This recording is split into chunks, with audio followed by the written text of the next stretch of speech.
Israel और Hezbollah के बीच संघर्ष जारी है। इजरायली सेना की तरफ से लगातार हिजबुल्लाह के ठिकानों पर बम बरसाए जा रहे हैं। बीच इजरायल ने हिजबुल्लाह को लेकर एक सनसनीखेज खुलासा किया है।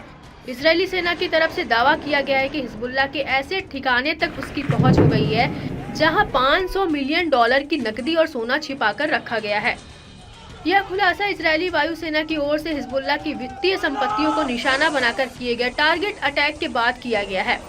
आईडीएफ के अनुसार बंकर में करोड़ों डॉलर की नकदी और सोना था, जिसका कथित तौर पर हिजबुल्लाह उपयोग किया करता था। आईडीएफ के प्रवक्ता रियर एडमिरल डैनियल हगारी ने एक टेलीविजन ब्रीफिंग के दौरान जानकारी दी और कहा, आज रात मैं उस साइट पर खुफिया जानकारी को सार्वजनिक करने जा रहा हूं जिस पर हमने हमला किया था, जहां हिजबुल्लाह के पास हसन नसरल्लाह के बंकर में लाखों डॉलर का सोना और नकदी है। बंकर सीधे बेरूत के मध्य में अल साहिल अस्पताल के नीचे स्थित है। हगारी ने अस्पताल के नीचे मौजूद बंकर का 3D से तैयार डिजाइन दिखाया। उन्होंने दावा किया है कि यह जगह हिजबुल्लाह के फाइनेंस के लिए एक केंद्रीय भंडारण के रूप में काम करती है। हगारी के अनुसार आईडीएफ ने अभी तक उस बंकर को निशाना नहीं बनाया है। उन्होंने कहा कि हमारे अनुमान के अनुसार इस बंकर में कम से कम 500 मिलियन डॉलर यानी कि करीब 4200 करोड़ रुपए का सोना और कैश जमा है। इस पैसे का इस्तेमाल लेबनान के रिकंस्ट्रक्शन में किया जा सकता है। I am going to declassify intelligence. मैं उस जगह की खुफिया जानकारी को सार्वजनिक करने जा रहा हूं जहां हमने हमला नहीं किया है, जहां हिजबुल्लाह के पास हसन नसरल्लाह के बंकर में लाखों डॉलर का सोना और नकदी है। बंकर कहां स्थित है? बेरूत के मध्य में दहिया में अल साहिल अस्पताल के ठीक नीचे। यह अस्पताल है। दोनों तरफ से आप प्रवेश और निकास देख सकते हैं। From both sides you can see an entry and exit. Those are entry and exit tunnel shafts. ये भूमिगत बंकर के लिए भूमिगत से प्रवेश और निकास सुरंग है। प्रवेश अलमहदी इमारत में स्थित है और निकास सलाम सेंटर बिल्डिंग में स्थित है। यह बंकर है। इसमें लंबे समय तक के रहने के लिए कमरे, बिस्तर और बुनियादी ढांचा है और भूमिगत से सीधे युद्ध करने की क्षमता है। हिजबुल्लाह ने इस बंकर को सीधे इस अस्पताल के नीचे बनाया है। इस समय बंकर के अंदर करोड़ों डॉलर की नकदी और सोना है।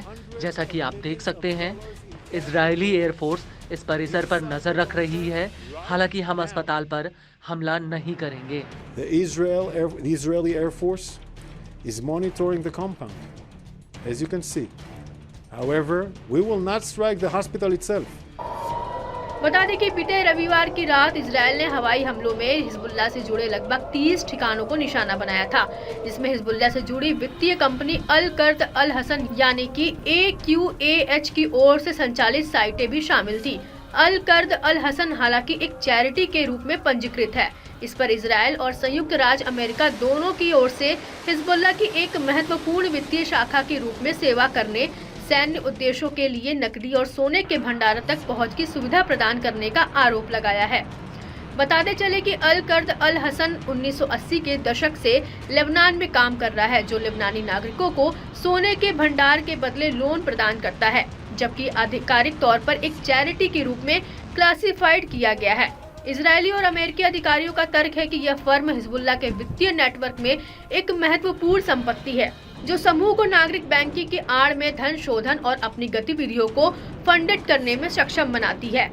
इजरायल ने लेबनानी अधिकारियों और अंतर्राष्ट्रीय संगठनों से हिजबुल्लाह को आतंक के लिए और इजरायल पर हमला करने के लिए पैसे का उपयोग करने से रोकने का आह्वान किया। साथ ही चेतावनी दी है कि इजरायली वायुसेना परिसर की निगरानी कर रही है, यह कहते हुए कि इजरायली आतंकी संगठन हिजबुल्लाह के साथ युद्ध कर रहा है, न कि लेबनानी लोगों के साथ।